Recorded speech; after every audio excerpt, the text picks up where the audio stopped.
Hello student, welcome back to Decoder Go. माझं नाव शुभम आहे आणि मी आय टी इंजिनियर आहे. सध्या मी सायबर सिक्युरिटी डोमेनमध्ये काम करतो आहे. स्टुडंट, DBMS हा इन्फॉर्मेशन टेक्नॉलॉजीचा सेकंड इयरमधील एक स्कोरिंग सब्जेक्ट आहे. पण प्रॉब्लेम असा आहे की सिलेबस खूप मोठा आहे. एक्झामच्या आधी स्टुडंट कन्फ्यूज होतात. कोणते क्वेश्चन इम्पॉर्टंट आहेत, कोणते नाहीत हे त्यांना समजत नाही. कमी वेळामध्ये जास्त अभ्यास कसं करायचा आणि मार्क कसे मिळवायचे, तर या व्हिडिओमध्ये आपण पाहणार आहोत. चला तर मग बघूया आपण कोणचे मोस्ट इम्पॉर्टंट क्वेश्चन आहेत. ऑल युनिटचे आपण कव्हर करणार आहोत या सीरीजमध्ये. प्रत्येक युनिटचा एक व्हिडिओ असणार आहे. त्याच्यामध्ये इम्पॉर्टंट क्वेश्चन असणार आहेत. Unit number 1, introduction to database management system. Unit 1 हा DBMSचा फाउंडेशन युनिट आहे. जर तुम्हाला हा युनिट समजला तर बाकीचे 3 युनिट आपल्याला 4 युनिट आपल्याला इझिली समजतील. If your basic are strong, remaining units become easier. Most important question from unit 1 कोणचे आहेत? Advantages of DBMS or file processing system, data abstraction and data independence, DBMS architecture, ER models, different key, strong entity and weak entity. Imagine करा एक कॉलेजचा database आहे. त्याच्यामध्ये student information, mark, attendance, fees आहे. सर्व data आपल्याला एका फाईलमध्ये म्हणजे व्यवस्थित आपल्याला स्टोअर करण्यासाठी आपल्याला DBMS आपण यूज करतो. That's why DBMS is called the backbone of modern application. Unit 2 काय म्हणते? युनिट 2चं नाव काय? Relational model and database design. Student, हा युनिट कन्सेप्टपेक्षा जास्त प्रॅक्टिकल वर जास्त भर दिला आहे या युनिटमध्ये. इम्पॉर्टंट टॉपिक कोणते आहेत? Relational model, functional dependency, normalization, 1, 2, 3 NF. Normalization म्हणजे काय तुम्हाला माहिती आहे का? नॉर्मलायझेशन म्हणजे डेटाबेसमधील रिडंडन्सी कमी करणे. कशामुळं? नॉर्मलायझेशन. सिंपल लँग्वेजमध्ये सांगायचं झालं तर डुप्लिकेट डेटा रिमूव्ह करणे म्हणजे नॉर्मलायझेशन. नॉर्मलायझेशनवरती क्वेश्चन येणार गेला. तिसरं युनिट आहे आपलं आता स्ट्रक्चरल क्युरी लँग्वेज म्हणजेच SQL. Procedural SQL, PL, SQL. Important topic कोणते आहेत ह्याच्यामध्ये? युनिट 3 मध्ये DDL कमांड्स आहेत, DML कमांड्स आहेत, TCL कमांड आहेत, जॉइन्स आहेत, व्ह्यू आहेत. जॉइन्समध्ये inner join, outer join, left right हे जॉइन्स आहेत. इम्पॉर्टंट आहे. तुम्हाला जॉबमध्ये तर ही युजेस आहे जॉइन्सचा. व्ह्यूज आहे, ट्रिगर आहे, कर्सर आहेत. सांगायचं झालं तर SQL म्हणजे डेटाबेसची एक लँग्वेज आहे कम्युनिकेशनची. डेटाबेसशी बोलण्यासाठी SQL वापरतो आपण. फॉर एक्झाम्पल त्याचे कमांड कोणते आहेत? सिलेक्ट, इन्सर्ट, अपडेट, डिलीट हे कमांड्स 100% एक्झाममध्ये येतात. प्रिपेअर करा. SQL क्युरीमध्ये एक्झॅक्ट सिंटेक्स महत्त्वाचा असतो. चुकला तर आपल्याला तो ही होत नाही, ते एक्झिक्यूट होत नाही. पुढचं कोणचं क्वेश्चन आहे? युनिट आहे transaction management and concurrency control. यामध्ये कोणचे इम्पॉर्टंट टॉपिक्स आहेत? Transaction, acid property, serial schedule, deadlock, locking mechanism हे इम्पॉर्टंट आहे. रिअल लाईफ एक्झाम्पल सांगायचं झालं तर इमॅजिन ATM. तुम्ही पैसे विथड्रॉ केलो, ट्रान्झॅक्शन कंप्लीट झालं, डेटाबेस अपडेट होतो लगेच त्यामध्ये पैसे काढले की. This is transaction management. Most important कोणचा आहे यामध्ये? Acid property. हा क्वेश्चन ऑलमोस्ट एव्हरी इयरला विचारला जातो. आता लास्ट युनिट कोणचा आहे? Emerging trends in database technology. Unit 5 DBMS information technology मधला. याच्यामध्ये इम्पॉर्टंट टॉपिक कोणते आहेत? Big data, data warehouse, data mining, cloud database, NoSQL database. सांगायचं झालं तर traditional database structural data handle करतात. But today companies generate the huge amount of data. That's why big data and NoSQL come into the picture. हे आहेत unit 5 चे आपण एक overview केला. कोणचे मोस्ट इम्पॉर्टंट क्वेश्चन आहेत प्रत्येक युनिटमध्ये. हा आपण बघणार आहोत युनिट 1. युनिट 1 झाल्यानंतर या युनिट 1च्या डिस्क्रिप्शनमध्ये मी युनिट 1, 2, 3, 2 ते 5 पर्यंतचे मी व्हिडिओची डिस्क्रिप्शन लिंक देईल, ते पाहून घ्या तुम्ही. चला तर मग बघूया पहिला क्वेश्चन कोणचा आहे युनिट 1 मधला. जर तुम्ही चॅनलला सबस्क्राईब केलं नसेल तर सबस्क्राईब करा.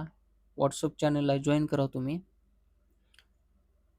जॉईन केलं तर तुम्हाला अपडेट समजतील पुढचे व्हिडिओ कोणचे येणार आहेत त्या सब्जेक्टचे.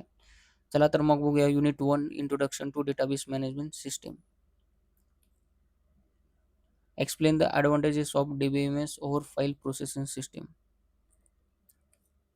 हा unit student question almost every सेमिस्टरमध्ये रिपीट होतो. हा एक्झाममध्ये तर हा क्वेश्चन येतोच. DBMSच्या अगोदर ऑर्गनायझेशन काय करायचा, यूज करायचा फाईल प्रोसेसिंग सिस्टीमचा स्टोअर करण्यासाठी. The major problem was data redundancy and data inconsistency. The major problem कोणचा आहे, रिडंडन्सी आहे, ती ओव्हरकम करण्यासाठी DBMS वॉज इंट्रोड्यूस्ड.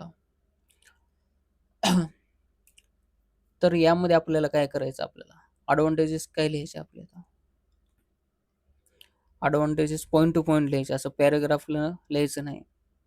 कोणते पॉईंट लिहायचे आपण ॲडव्हांटेजेसमध्ये? Reduce data redundancy, better security, data sharing, data integrity, backup and recovery. कोणते पॉईंट लिहायचे आपल्याला? Reduced data redundancy, better security, data sharing, data integrity, backup आणि रिकव्हरी. फक्त पॉईंट्स लिहायचे नाहीत. पॉईंटसाठी एक लाईन एक्सप्लेनेशन करायचे प्रत्येक पॉईंटसाठी, जेणेकरून आपल्याला चांगले मार्क भेटतील. नेक्स्ट क्वेश्चन कोणता आहे आपला? Explain data abstraction and data independence in DBMS with suitable example, suitable diagram. हा टॉपिक वह्यामध्ये विचारतो. थेरी बेस्ड क्वेश्चन आहे हा. इमॅजिन करा तुम्ही इंस्टाग्राम वापरता, तुम्हाला डेटाबेस कुठे आहे हे माहीत नसतं, तुम्हाला बॅकएंड सर्व्हर कसं काम करतो ते बी माहीत नसतं तुम्हाला. तुम्ही फक्त फोटोज बघता आणि रील्स पाहता. दिस इज कॉल्ड डेटा अब्स्ट्रॅक्शन. त्या ॲप्लिकेशनचं ते कोडिंगमध्ये काम काय चालू आहे ते आपल्याला काहीच माहीत नसतं. फक्त आपल्याला फ्रंट एंड माहिती असते. जे आपल्याला माहिती नसतं त्याला म्हणतात डेटा अब्स्ट्रॅक्शन.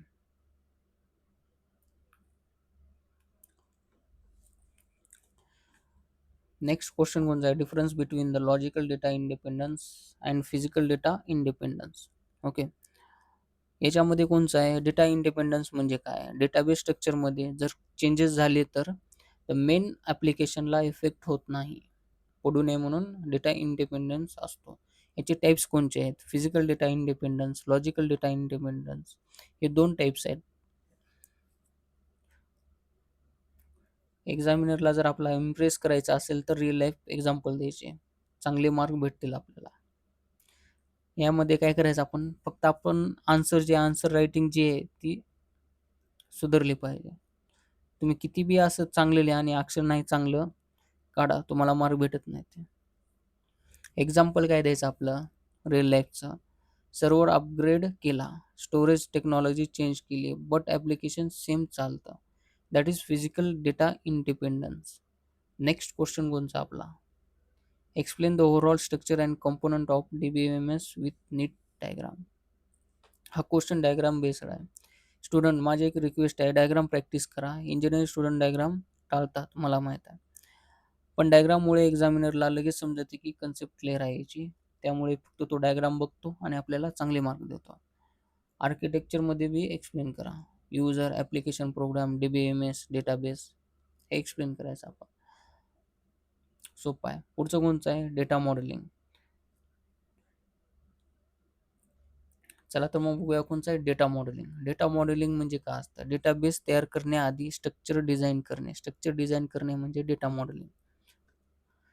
जसं घर बांधण्याआधी आपल्याला ब्लूप्रिंट असते, म्हणजे आपला एक हे बनवतो आपण नकाशा. तसंच डेटाबेस तयार करण्यासाठी मॉडेल तयार केला जातो, त्याला डेटा मॉडेलिंग म्हणतात. नेक्स्ट क्वेश्चन कोणचा आपला आता? हे आपण आताच बघितलो. Explain multi user DBMS architecture with neat diagram. Write a short note on constant and relation in database. Easy आहे क्वेश्चन, करून जावा तुम्ही. तुमचा ऑलरेडी अभ्यास झाला आहे, फक्त तुम्ही मोस्ट इम्पॉर्टंट क्वेश्चन कोणते आहेत ते बघा आणि पुस्तकामधून अभ्यास करा तुम्ही answer. Explain ER model component with suitable example ER diagram. हा युनिट 1 मधून मोस्ट इम्पॉर्टंट क्वेश्चन आहे. ER मॉडेल स्किप करू नका तुम्ही. यामध्ये एक्सप्लेन काय करायचं, एक एक्झाम्पल घेतलो आपण, कॉलेज डेटाबेसचा असतो. त्याच्यामध्ये एंटिटी काय असते, स्टुडंट असते. ॲट्रिब्यूट काय असतं, रोल नंबर, नेम, ब्रँच हे ॲट्रिब्यूट झाले. रिलेशनशिप काय आहे sir, student studies in department. एक्झाममध्ये जर आपण एक्झाम्पल दिलो तर आन्सर प्रोफेशनल दिसतं आणि आपल्याला चांगले मार्क भेटतात. एक्सप्लेन डिफरंट की विथ एक्झाम्पल. हा छोटा टॉपिक आहे पण एक्झाममध्ये येतो 100%. कोणते आहे तर प्रायमरी की असते युनिकली आयडेंटिफाय रेकॉर्ड. फॉरेन की असते कनेक्ट टू टेबल्स. कॅन्डिडेट की, सुपर की हे की आहेत. Difference between DBMS and file processing system easy आहे, करून जाऊ तुम्ही. आताच एक्सप्लेन केलो मी तुम्हाला. Convert ER diagram into relational tables with example. हा करून जाओ तुम्ही एक्झाम्पल क्वेश्चन तुम्ही.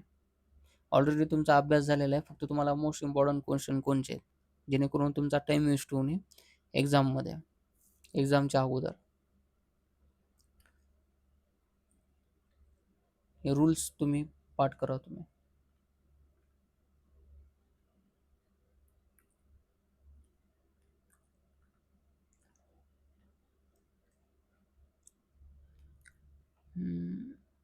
आपल्याला काय राहिलं आता बघायचं. हा हे राहिलं ना मगाशी, explain ER model and it's component with example. ER म्हणजे काय असतं, एक्सटेंडेड ER मॉडेल असतो. सॉरी, यामध्ये इम्पॉर्टंट कन्सेप्ट कोणते असतात, जनरलायझेशन असते, स्पेशलायझेशन असते, इनहेरिटन्स असतं, ॲग्रिगेशन असतात. एक्झाममध्ये डायग्रामला घाबरू नका तुम्ही, डायग्राम काढाच तुम्ही.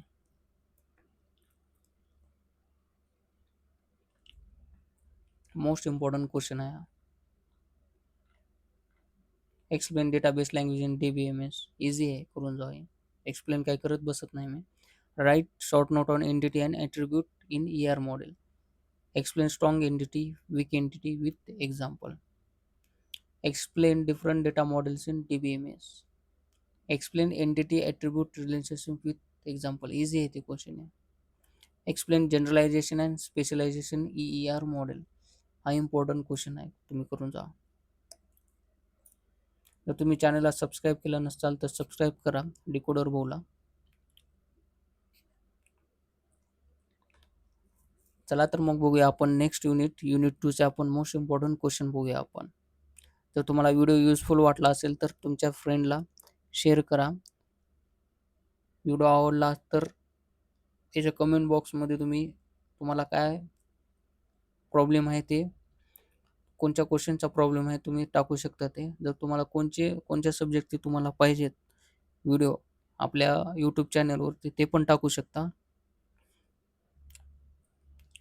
जर तुम्हाला व्हिडिओ युजफुल वाटला असेल तर लाईक करा, कमेंट करा, तुमच्या फ्रेंडला सेंड करा. चला तर मग भेटूया युनिट 2 मध्ये. Meet you in the next video, unit 2. Thank you.